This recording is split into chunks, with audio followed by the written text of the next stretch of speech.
Shalom teman-teman, apa kabar? Senang sekali saya hari ini bisa menyapa teman-teman semuanya dimanapun teman-teman berada dalam keadaan baik dan sehat dan selalu bersuka cita di dalam Tuhan.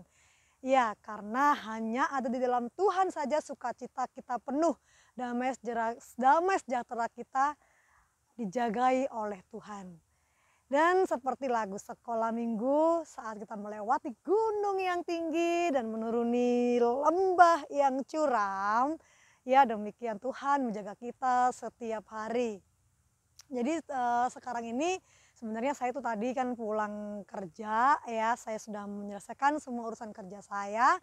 Terus saya itu sedang gabut ya, saya itu sedang sedang nggak enak, merasakan nggak enak hati dan juga pikiran lagi agak suntuk gitu. Jadi saya dari kerjaan itu punya ide yang spontan, yang mendadak, pengen naik ke daerah luar Surabaya.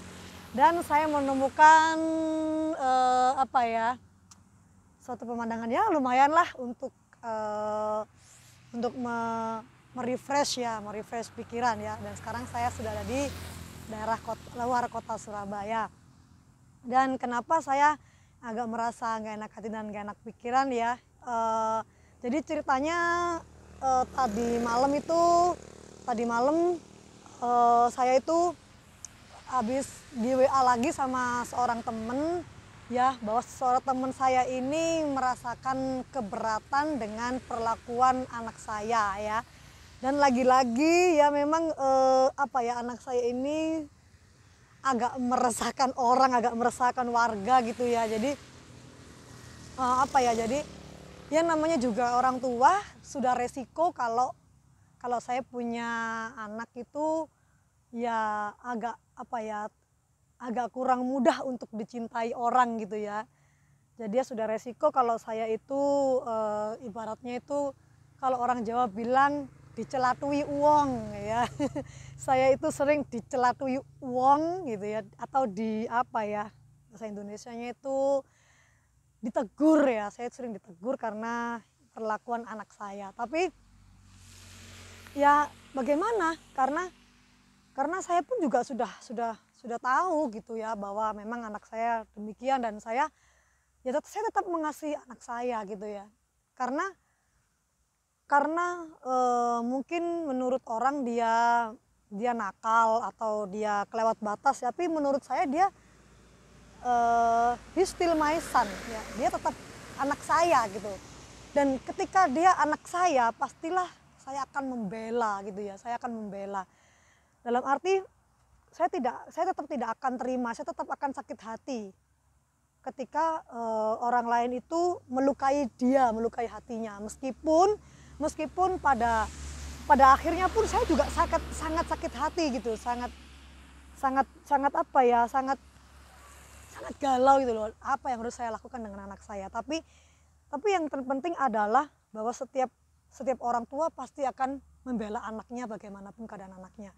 Nah, kemudian saya terus juga ketika saya merenungkan itu terus gitu ya, Tuhan memberikan hikmat kepada saya bahwa apapun yang terjadi, anak tetaplah anak ya. Apapun yang terjadi pasti ada pembelaan orang tua terhadap anak. Demikian pula Tuhan, Bapa kita yang di surga ya. Jadi teman-teman sorry ya, jadi ini hujannya udah agak semakin deras ya, jadi suasana itu semakin syahdu ya. Senja sekitar 4:30 lah di sini ya. Dan kemudian saya lanjutin lagi, demikianlah Bapak di surga itu terlebih Bapak kita di surga, kita sudah diangkat menjadi anak. Tuhan memberikan saya hikmat ketika saya itu merasa sedih, merasa galau, gulana tadinya. Dan kemudian Tuhan memberikan saya hikmat bahwa kita sudah diangkat oleh Tuhan sebagai anak-anak Tuhan ya. Dan ketika kita sudah dipilih menjadi anak-anaknya, maka Tuhan sendiri akan membela kita, bukan? Tuhan sendiri akan memelihara hidup kita, membuat kita terus kuat di dalam segala pencobaan. Sebab kita adalah anak-anaknya. Bahkan Saya sering bilang sama Lewi, sama anak saya, harga dari saya tetap membela Lewi itu adalah perceraian saya yang kedua. Saya tetap memilih anak saya. Di tengah pilihan suami atau anak, saya tetap memilih anak saya. Bagaimanapun dia, apapun dia tetap anak saya. Dengan terpaksa, saya harus meninggalkan suami saya yang terus melakukan kekerasan kepada anak saya. Untuk membela anak saya supaya anak saya tidak disakiti. Bagaimana dengan Tuhan? Tuhan terlebih membela kita. Bukankah dia sendiri yang turun ke dunia, menghadapi maut, menggantikan kita, menggantikan siksaan kita, menggantikan derita kita, supaya kita yang miskin diperkaya, yang lemah dikuatkan, dan yang pasti supaya kita semuanya diselamatkan. Barang siapa yang percaya kepada Tuhan tidak akan mendapatkan hukuman kekal, melainkan keselamatan kekal. Tetapi apa yang dilakukan oleh anak-anak Tuhan sampai saat ini, kita masih berbuat dosa, kita masih berbuat curang, kita masih bersaksi dusta, kita masih tidak setia, kita masih membangkang, kita masih mengingkari janji kita. Kita masih tidak mau komitmen ikut Tuhan dengan sungguh-sungguh. Itu yang saya rasakan kepada anak saya. Saya sudah berkorban. Saya sudah meninggalkan rumah tangga saya untuk Lewi, untuk anak saya. Tapi anak saya tidak tahu bahwa apa yang saya korbankan ini untuk keselamatan dia, untuk kebahagiaan dia. Demikian pula anak-anak Tuhan yang memberontak.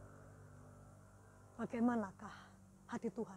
Seringkali kita terus menuntut Tuhan, seringkali kita terus bertanya kepada Tuhan, mengapa ini begini, mengapa ini begitu, mengapa semua terjadi dalam hidupku. Tapi kenapa kita tidak pernah bertanya, bagaimana hati Tuhan, bagaimana perasaan Tuhan ketika Tuhan sudah berkorban, menyerahkan anaknya yang tunggal, yaitu dirinya sendiri yang turun ke dunia, menjadi manusia seperti kita, dan mati, dan bangkit pada hari yang ketiga, supaya kita diselamatkan.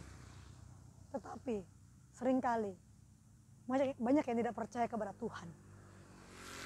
Bagaimana? Apakah ketika Tuhan menanyakan balik kepada kita, menuntut balik kepada kita, sanggupkah kita menjawabnya? Sanggupkah kita merasakan sakit hati Tuhan? Ketika kita saat menjadi anaknya, tidak menjadi anak yang taat, tidak menjadi anak yang baik, tidak menjadi anak yang sesuai dengan kehendak Tuhan. Bagaimana hancurnya hati Tuhan. Ketika saya diberikan hikmat demikian oleh Tuhan, saya menjadi kuat. Saya menjadi seperti Lewi, ya, yang dimana saya ini berdosa, dimana saya bersalah, dimana penghakiman itu sudah digantikan, dakwaan itu sudah ditanggung oleh Tuhan. Saya malu. Saya malu ketika saya menjadi orang tua yang mau putus asa dan tidak sanggup menghadapi anak saya. Tetapi ketika Tuhan memberikan hikmat bahwa Tuhan tidak pernah jemu-jemu untuk membela anak-anaknya. Tuhan tidak pernah jemu-jemu untuk memanggil anak-anaknya supaya anak-anaknya masih ada di dunia ini untuk kembali berbalik kepada Tuhan. Maka itu Tuhan terus bersabar kepada kita semua supaya kita semuanya diselamatkan. Sebab Tuhan tidak menghendaki satu anaknya pun masuk ke dalam kerajaan maut. Tuhan menghendaki supaya semua anak-anaknya berada di dalam hidup yang kekal, bertemu muka dengan muka pada saatnya nanti. Maka maukah saya dan teman-teman untuk berbalik kepada Tuhan? Tidak ada yang terlambat bagi Tuhan. Apapun dosa kita, apapun yang kita kerjakan, jika kita minta ampun, maka Tuhan adalah setia dan adil. Dia akan mengampuni dan mengasihi kita. Mari kita berbalik kepada Tuhan. Sebab kita adalah anak-anaknya yang sudah dibela, yang sudah dibelanin Tuhan mati-matian. Bahkan Tuhan mati di kayu salib demi kita. Bahkan saya pun sebagai orang tua tidak akan mungkin mau menggantikan anak saya mati. Ya. Tidak akan berani saya menginginkan anak saya mati. Saya akan membela tapi sebatas pembelaan manusia, sebatas pembelaan orang tua. Tapi Tuhan membela kita mati-matian. Yaitu mati di kayu salib, disiksa demikian rupa untuk kita. Yuk teman-teman, kita semuanya menyadari kesabaran Tuhan ini, supaya kita berbalik kepada Tuhan, supaya kita kembali kepada Tuhan dan Tuhan sudah berjanji kita akan kuat menaiki gunungnya, ya. Siapakah yang boleh naik ke gunungnya yang kudus? Firman Tuhan berkata, Dialah yang tidak bercacat dan tidak bercela. Mari kita terus jaga kekudusan hati, kekudusan hidup, kekudusan tubuh, kekudusan pikiran. Saya juga terus belajar untuk mentaati firman Tuhan, memegang erat firman Tuhan. Supaya pada saatnya nanti, sangkakala itu dibunyikan, nama kita ada dan tertulis di dalam kitab hidup. Demikian kesaksian saya saat ini, hujan semakin deras teman-teman, dan suasana semakin indah. Kita boleh dilepaskan oleh Tuhan, dimenangkan oleh Tuhan dari kemuliaan sampai ke kemuliaan. Mari kita terus berpengharapan kepada Tuhan. Satu persatu masalah kita akan ditolong oleh Tuhan.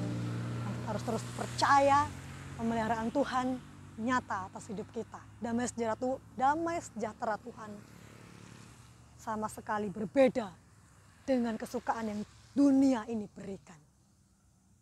Jangan ragu, jangan khawatir, tetap melangkah di dalam Tuhan. Dan nantikan kemenangan itu diberikan kepada kita. Sampai jumpa di konten-konten saya berikutnya.